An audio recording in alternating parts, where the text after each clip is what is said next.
was supposed to do. Bring you back here. It feels right. It does. Okay, this is... Oh, That's strange.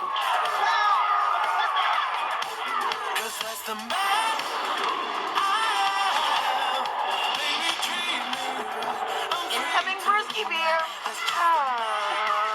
So that's our president with the beer, and the cheering squad is the Supreme Court. This is so much better than being president. Something's weird today. Welcome to hell, as good old Pinhead would say. Yep. Who wants to see that movie? Who wants to see Hellraiser Origins? You get the humans in the meat grinder. It's going to be a great movie that never got released because the creator wanted to finger Paul Gerard and his creativity. I wanted to see that. I want to see a Paul Gerard version of Masters of the Universe, but that's another Mattel franchise. So this is Barbie the movie. I am the last guy to review this movie. And this one I'm dedicating to all the great blondes out there. They know who they are. With Taylor Swift being at the bottom of the list. Some blondes are like candy. Others are more precious. Niban. Ichiban. All right, the presentation of this. How do I say? It's a movie that it is dealing with Barbie. Now, this was something. Now, in the past, Barbie had been like CGI. When I was growing up, there were Rainbow Bright, Strawberry Shortcake, My Little Pony cartoons, and then they had. I don't think Polly Pocket was. I know Bratz was a cartoon, was a CGI cartoon, and they made like little Barbie movies. Barbie appeared in as a doll in Toy Story. Mattel worked with Disney, and they took out a scene that was like very Harvey Weinsteinish in Toy Story 2, but whatever. That's how it is. That's how it works. And so finally, here's a live action Barbie, which could have gone wrong. Okay, this felt like Superman the movie. And I'll explain how. Like, the first part was a parody of 2001 Space Odyssey. And then you get to the world of Barbie, which is like Smallville, or if Krypton was like 2001. And then you get to the real world, which is like Metropolis, right? But all the time, it's still funny. It's still got action figure references. And there is no logical explanation as to why these worlds exist the way they do, but they just do exist. And you see a great cameo from Rhea Perlman, who I remember from Cheers. It reminds me of my relatives who I haven't seen for years. Like, you don't recognize them, but when they start talking, you know who it is. It's kind of like with Yvonne DiCarlo when she was Lily Munster, and you saw this old lady in like one of the 90s Munster's sort of remake reacting of new characters, but it was like Lily Munster or Yvonne playing a new character. It's hard to explain, but Rhea Perlman is in this. So you got Margot Robbie, you got Ryan Gosling as Ken, who has no real chemistry. Where it says she's everything, he's just Ken. This is what the DVD box says. 'Cause I didn't go see this in theaters. I know Emily Lucia did. And I don't know about anybody else. Maybe Amaya saw it. Hopefully Amaya saw this. Hopefully maybe you'll give your review. But yeah, it's an action figure world. Well, action figure. It's a doll world. So you got Barbie Land. You got the time before Barbie existed, which is a very short intro, and then you got the real world with the men, all executives, with Will Ferrell. So Will Ferrell, Ryan Gosling, and I think it's America Ferrera and Margot Robbie. That's who you watch out for. So presentation's very, very good. I mean, it's just what it is. I mean, it's silly, but you're going to expect the silliness to come in, the jokes to come in. Visuals. So visuals, the look of the Barbie dream houses and the world we just saw for about, hope I don't get copyright claimed, but whatever. What we saw for the first 30 seconds of this, it was what it was. You had Kate McKinnon also as Dark Barbie or Weird Barbie. You had all these different actors. So yeah, you had Kate McKinnon's. You had her mansion, you had Barbie's mansion, you had the summer home, you had the beach. It all looks like the way you could imagine it. Now, I think there was a Barbie Dream Van too that was a significant toy that was not there. Whereas like a ice cream truck or some sort of, or no, it's like an RV, but it opens up into different things. That was not in the movie. That was kind of a disappointment. Even though I never collected Barbie, it's that one section of the toy section we as males avoid.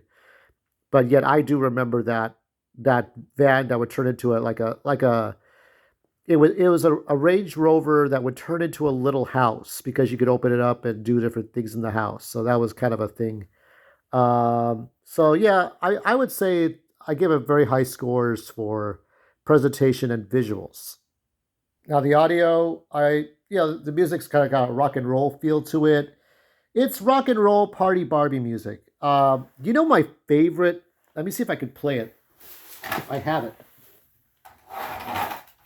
This is my favorite Barbie tune. Let me see if I can play it. If I can't, hold on.